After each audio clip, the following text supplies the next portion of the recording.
The biggest muddy puddle in the world, Peppa Pig.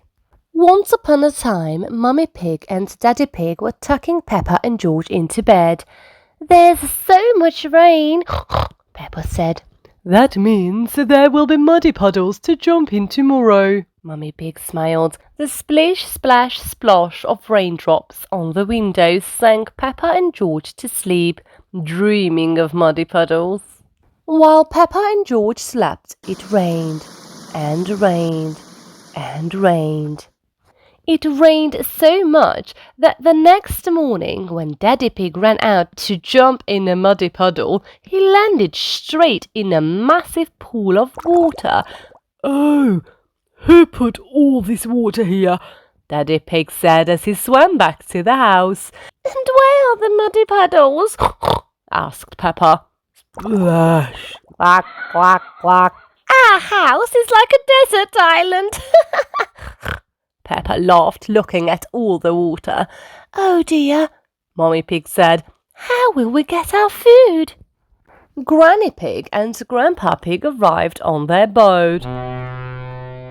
Ahoy there!" Grandpa Pig said. "Wonderful boating weather." "Do you need anything from the shop?" Granny Pig asked. "Can we come too?" Peppa said. "Yes, then you can help us get shopping for everybody." Squawk! "Polly can be our shopping list. She's very good at remembering things," Granny Pig said, beaming at Polly. "Who's a clever parrot?" Squawk! "Who's a clever parrot?" Polly copied. Polly was good at copying what people said. Peppa, George, Grandpa Pig, Granny Pig, and Poly Parrot sailed across the water. It was almost as fun as jumping in a muddy puddle.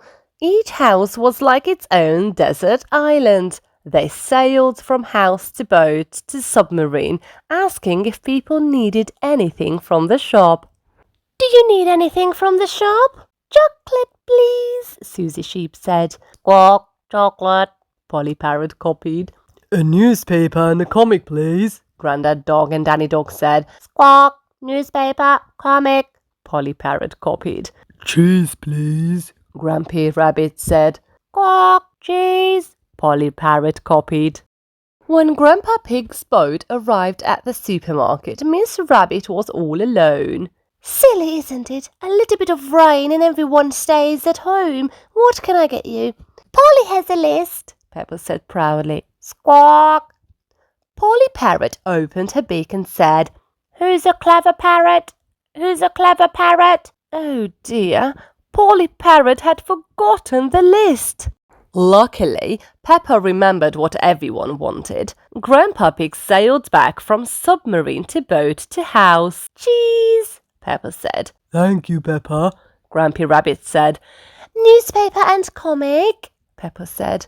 "Thanks, Peppa," Grandad Dog and Danny Dog said. "It was lucky Peppa was going to the shops," said Mummy Sheep, "or else we'd have nothing for dinner." "Here's your chocolate, Susie," Peppa said. "Oh," said Mummy Sheep. Peppa and George arrived back home in the evening. "Did you have fun sailing with Grandpa?" Mummy Pig asked. "Yes, I remembered what everyone wanted," Peppa yawned. "Ooh, but there were no muddy puddles." George snorted in agreement. Snort. "Maybe there will be some muddy puddles tomorrow," Daddy Pig said. The next morning the sun was shining brightly in the clear blue sky.